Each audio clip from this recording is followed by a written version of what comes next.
Voice of मीडियाचे शिरपुरात आंदोलन, तहसीलदारांना निवेदन। राज्यातील लघु आणि मध्यम वृत्तपत्रांच्या अस्तित्वाचा प्रश्न आता गंभीर बनला असून या पार्श्वभूमीवर व्हॉइस ऑफ मीडिया पत्रकार संघटनेने राज्यभर आंदोलन छेडले आहे। शिरपुरातही पत्रकारांनी एकत्र येत तहसीलदारांना निवेदन सादर करत आपल्या मागण्या जोरदारपणे मांडल्या। वृत्तपत्र उद्योगावर वाढत्या खर्चाचा मोठा परिणाम होत असून लघु व मध्यम वृत्तपत्रांचे अस्तित्व धोक्यात आले आहे। या पार्श्वभूमीवर व्हॉइस ऑफ मीडिया पत्रकार संघटनेतर्फे बुधवारी शिरपूर शहर व तालुक्यातील पत्रकारांनी तहसीलदार कार्यालयावर धडक देत निवेदन सादर केले। नायब तहसीलदार पंकज मगर यांनी हे निवेदन स्वीकारले असून त्याच्या प्रती मुख्यमंत्री, उपमुख्यमंत्री तसेच माहिती व जनसंपर्क महासंचालनालयाकडे पाठवण्यात आले आहेत।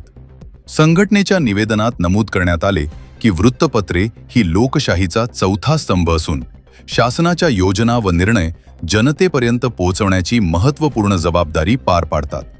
मात्र गेल्या काही वर्षात कागद, प्रिंटिंग, वीज व मनुष्यबळ खर्चात तब्बल 150% वाढ झाली आहे।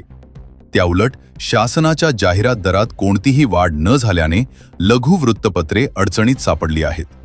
त्यामुळे सर्व वृत्तपत्रांसाठी किमान 150% जाहिरात दरवाढ तातडीने मंजूर करावी अशी प्रमुख मागणी करण्यात आली आहे। यासोबतच ई-टेंडर जाहिराती पूर्ण स्वरूपात प्रसिद्ध करणे, जाहिरातींचा किमान आकार निश्चित करणे आणि देयके 30 दिवसात अदा करण्याची मागणीही करण्यात आली। पत्रकारांना अधिस्वीकृती, पेन्शनसारख्या सुविधा सुलभ कराव्यात, तसेच जाहिरात वाटपात पारदर्शकता ठेवून सर्व जाहिराती माहिती खात्यामार्फतच वितरित कराव्यात अशी भूमिका संघटनेने स्पष्ट केली। शासनाने या मागण्यांकडे तातडीने लक्ष न दिल्यास राज्यभर आंदोलन अधिक तीव्र करण्याचा इशारा व्हॉइस ऑफ मीडियाने दिला आहे। या आंदोलनामुळे शासन काय निर्णय घेते याकडे आता संपूर्ण पत्रकार जगताचे लक्ष लागले आहे। या प्रसंगी तालुका व्हॉइस ऑफ मीडिया पत्रकार संघटनेचे पदाधिकारी व पत्रकार बांधव उपस्थित होते।